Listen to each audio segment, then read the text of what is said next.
Pérou News aujourd'hui, tout ce que vous devez savoir sur le Pérou. Mauvaise nouvelle. Juan Pablo Varillas KO Yannick Hanfmann. Après sa participation à la Coupe Davis, le tennisman péruvien enregistre une nouvelle défaite en Argentine et est éliminé dès le premier tour. Juan Pablo Varillas ne traverse pas un bon moment dans sa carrière.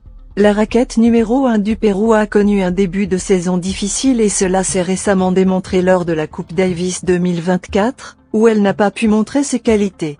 Aujourd'hui, il a subi une dure défaite en Argentine, étant éliminé au premier tour de l'Open de Cordoue. Après sa participation avec l'équipe péruvienne à Santiago, Juanpi n'a pas eu le temps de se reposer et a rapidement fait ses valises pour le territoire argentin pour poursuivre son aventure sur le circuit ATP. Laissant déjà de côté le dur de la capitale chilienne, le joueur national de tennis a désormais commencé sa campagne sur terre battue, sa surface préférée, et a été présent à l'Open de Cordoue. Varillas a rencontré au premier tour de la compétition l'Allemand Yannick Hanfmann, 7e tête de série, et n'a pas réussi à remporter le duel.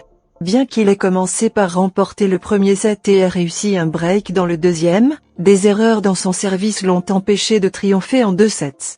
Son adversaire a su revenir et s'imposer 2-1, 7, 5, 6, 7 et 1, 6.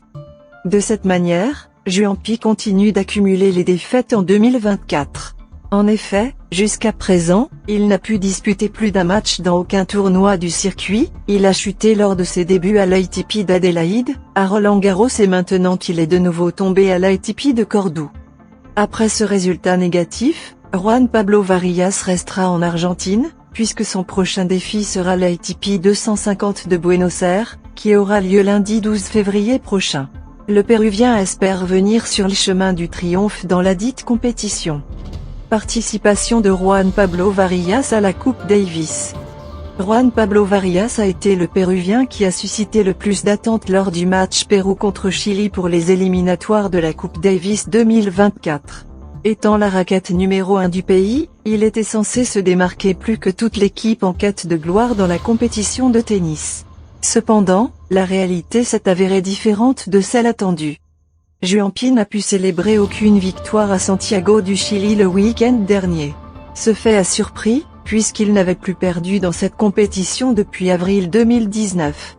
Avec près de 5 ans d'invincibilité et 12 victoires consécutives dans le tournoi, entre double et simple, le tennisman national est arrivé pleinement motivé pour affronter l'équipe du Sud, mais malheureusement il était loin de son meilleur niveau. Lors de la Classique du Pacifique 2022, jouée au club de tennis La Exposito Lone, à Lima, Varillas a été le grand protagoniste de l'équipe bicolore, remportant 2 victoires significatives contre nuls autres que Nicolás Jarry et Alejandro Tabilo, les mêmes qu'il affrontait actuellement dans la capitale chilienne.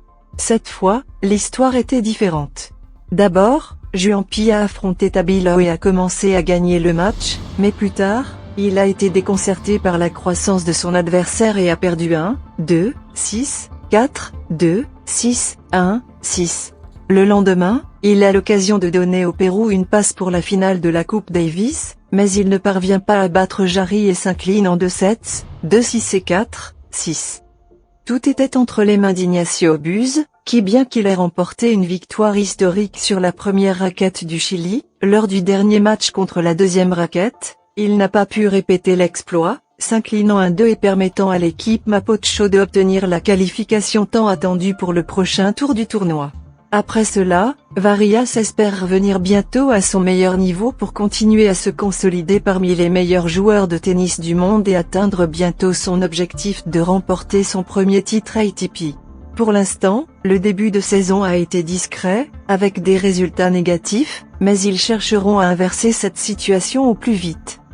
Laissez-nous votre commentaire et abonnez-vous pour continuer à grandir et suivez-nous sur nos réseaux sociaux, Facebook, YouTube, Instagram et TikTok. Pérou News aujourd'hui, suivez-nous sur Facebook et Instagram.